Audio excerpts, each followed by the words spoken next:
Okay, I'm going to answer the question for you. This is a basic question, but absolutely essential.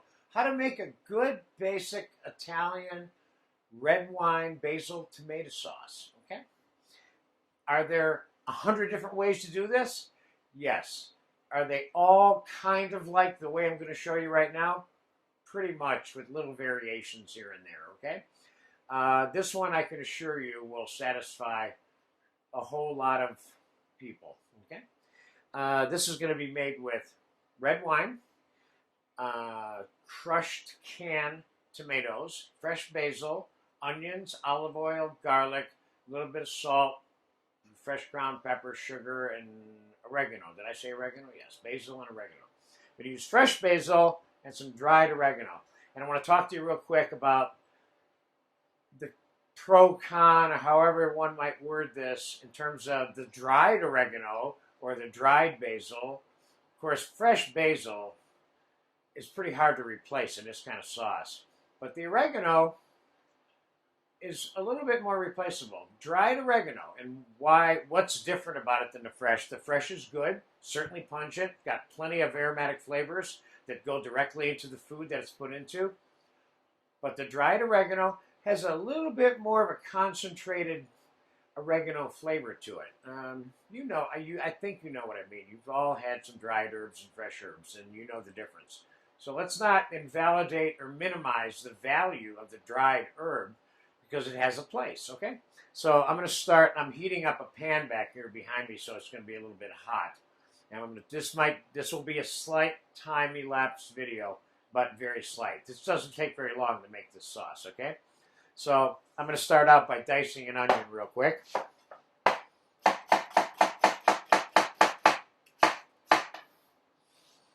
And of course, you know I have a video in the skills section called How to Dice an Onion, which is what I'm doing now.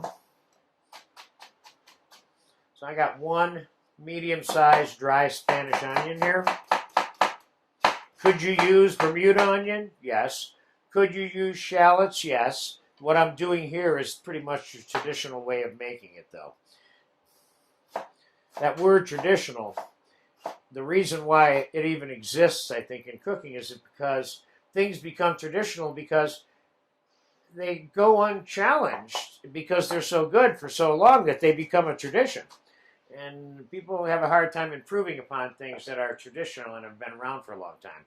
Okay, so I'm going to take a little bit of extra virgin olive oil. I tend to put more oil in this tomato sauce than most people might. I got a fairly hot pan here. So I'm going to start out with about a half a cup. I'm going to put the onions in there.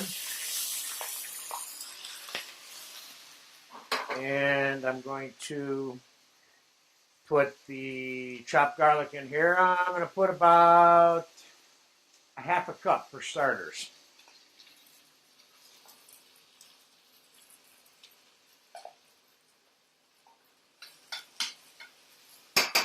That equated to about 3 heaping tablespoons there. But they were really heaping, so it was more like 6 or 7 regular tablespoons. Then I'm going to put some fresh chopped basil that I just pre-chopped before we started shooting this video.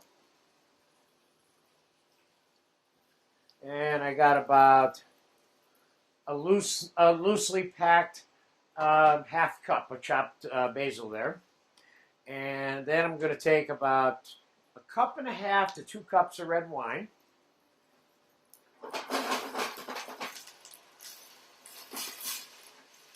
I'm not reducing this red wine at all when I do this. Traditionally, it just isn't. Nolan.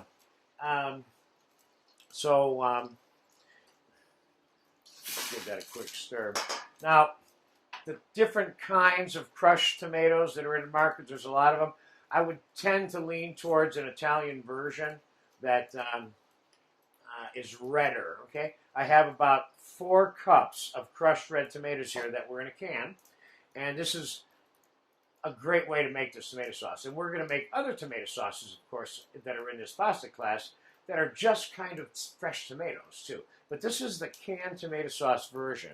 I'm going to pour that on top of the red wine. Nolan, get me a spoon and a whisk, please. And we're going to give that a mix. Now, fresh black pepper, salt, and sugar to taste. And we're going to adjust. Thank you. We're going to adjust and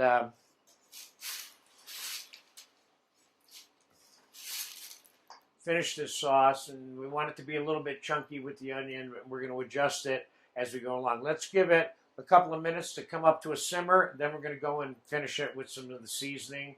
And we'll talk about the different variations on the adjustment. Okay, I'll be right back. Probably in about 3 or 4 minutes. Give this time to come up to a boil. Okay, it's been about 5 minutes. And the tomato sauce is simmering, and there it is. Now, you don't have to cook this to death. Now, if you had pork bones or pieces of smoked bacon or something like that in it that you wanted to extract and impart some flavor into this, yes, you might want to cook it a little longer. You want to keep your tomato sauce red, and what I'm going to do now is we're going to do a little adjusting on this. First, we taste it. I have no seasoning in here whatsoever. First of all, I know I need more olive oil in this. I like it a little bit oily, and that's kind of traditional. So we're going to start by putting another 1/4 cup of olive oil in here. Mixing that in. A little bit of salt. Fresh ground black pepper. A little bit of sugar. We want to take the acidity edge off of it, but we want to be careful we don't put too much sugar in because we're not trying to make a sweet tomato sauce, unless that's what you want. I'm trying to give you some parameters on the real basic good flavors here, and then you can kind of take it from there. So let's see what that tastes like for a second. And of course, you can put as much basil in as you want. You know, I mean, depends how basil-y you want it, you know. It's coming along. I'm going to put a splash more red wine. Now remember, if you should happen to make your tomato sauce too loose, and you think it's too loose, rather than reducing it and cooking it, which I don't necessarily recommend so much with a real basic tomato sauce like this, is you can always put a pinch of tomato paste in it to adjust the texture so it's not watery. Okay, now I did something else here. And I'm going to set this back on the stove for a second. Let it cook just for a few more minutes while I show you something else. So I'm going to add a little bit of fresh diced tomato to the finished sauce so it looks all fresh and chunky when I'm done. And what I got here is a nice vine-ripened tomato. And my knife is a little bit dull. One of the things I keep around the kitchen, which I would certainly recommend to you, this is like a portable stone or slash edger for your knife. So it will make your knife sharp. In other words, there's a little piece of stone in the middle here. You can do it with big knives, small knives, whatever. So I'm going to lay the knife down and just put a little edge on the knife like that. And you might want to wipe your knife off after you do that because sometimes it grinds some of the knife and you got a little ground knife on the edge of your knife, okay? So I'm going to dice up a tomato here real quick.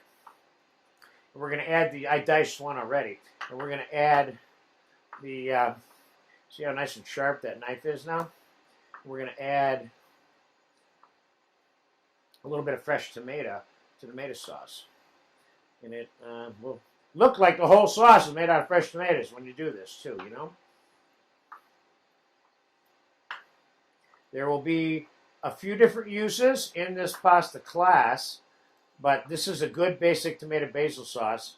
Obviously, the primary things you can use this for are pasta dishes. I mean, so, all right, let's get our cooked tomato sauce. Add the fresh tomato to it. Now, we also have a video in this class on how to make your own oven-dried tomatoes. Now, you can chop some of those and put them in here, too. And that will give it a little bit more intensity. This sauce is starting to look like, it's starting to look nice and fresh. Let's give this sauce another taste. See if we want more oil, more salt, more pepper, more sugar. Remember, just like all times when you're seasoning and flavoring, I say seasoning meaning salt and pepper, when you're seasoning your sauce or soup, You're adding it in small increments and you're building up to where you think the maximum amount should be. Never throw in what you think is all of the sugar or all of the pepper or salt that you think should be in there. Add less than that. Taste it. Make sure you got it right. No matter how many times I make the sauce, I never know that I have it right unless I do it that way. This sauce is good. I could take a little bit more salt. I could take a little bit more pepper. I could take a little bit more. I'm going to spoon some of this on a plate for you so you can see what this looks like too. This is a nice little sauce. If I want to add more red wine, or I want to add more olive oil, or I want to add more basil, or I want it to have more bite, so instead of using fresh ground black pepper, sometimes you can use dried red chilies, which is very traditional Italian also. It's done both ways, pretty much. I think I'm not going to add anything else. I'm going to taste it one more time. Then I'm going to put some of it on a plate so you can see what it looks like on a plate. This looks really good.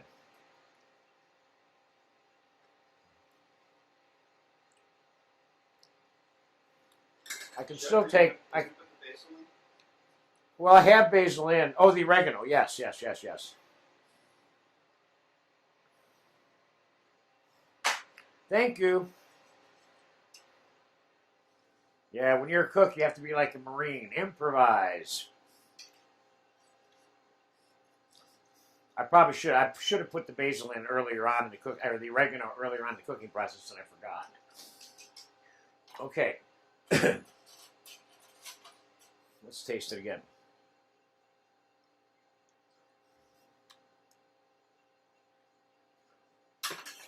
The sauce is good. I'm going to leave it alone.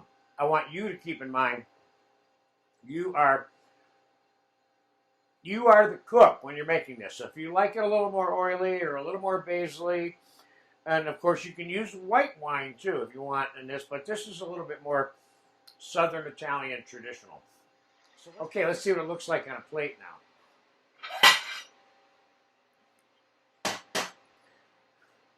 Nice basic tomato sauce. Not really puree type smooth sauce. I don't think you want that. Now, keep in mind that if you think this sauce is a little too thick for you, you could have always added a little bit more red wine. And keep in mind that you can put water in your sauce also. Here, come back down so they can see that. You can add a little bit of water to it, and if you do that, don't say to yourself, well, I'll be diluting the flavor of my sauce. You can always touch it up with more basil, oregano, salt, pepper, sugar, if you do add a little water because you think it's a little too thick. I don't think it is. And typically, if you mix it onto a wet noodle, it tends to water it down a little bit anyway. And I don't think this is too thick at all. So there you have it. I'm going to use this tomato sauce throughout this pasta class in 2 or 3 places, or use it as a reference tool. And don't forget, in the stock and sauce class, we also have 2 different other tomato sauces. One is a French tomato sauce, and one is a basic Italian tomato sauce also. So there you have it, tomato basil sauce. Took me 20 minutes to make this. Okay? Enjoy it, enjoy it, enjoy it.